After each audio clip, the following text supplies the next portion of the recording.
6 nuovi positivi al Covid nella Marca legati al contagio riscontrato su una donna di 68 anni kosovara, attualmente ricoverata nel reparto malattie infettive del Cafoncello. 6 familiari, che sono positivi oggi in isolamento, il marito, il figlio, la nuora, 2 nipoti e un cognato.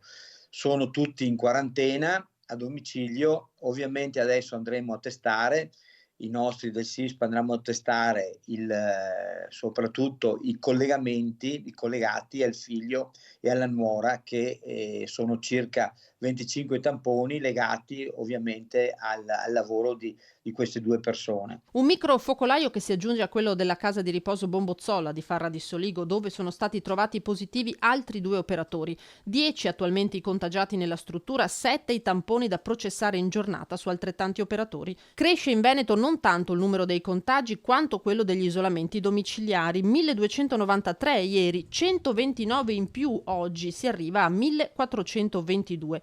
Il direttore generale dell'azienda sanitaria trevigiana condivide la preoccupazione del presidente della regione Zaia rispetto al virus che entra in Italia dall'estero. La preoccupazione è legata a questo virus che viene ovviamente portato da altre nazioni e che pare sia molto più virulento di quello che attualmente gira, come dire, nel Veneto. Le ULS, compresa quella di Treviso, hanno pubblicato nei rispettivi siti i numeri da contattare se si rientra dall'estero per sottoporsi al tampone. Perché serve soprattutto, io lo dico per le badanti che arrivano in Italia, che ancora ovviamente arrivando in Italia per lavorare devono essere ancora, non sono ancora regolarizzate, di poter telefonare subito, fare il tampone, di modo che poi quando andranno a lavorare in qualche famiglia sono una garanzia per l'anziano, per la famiglia dell'anziano e per tutti quelli che possono andare in contatto con loro, nonché per loro stesse.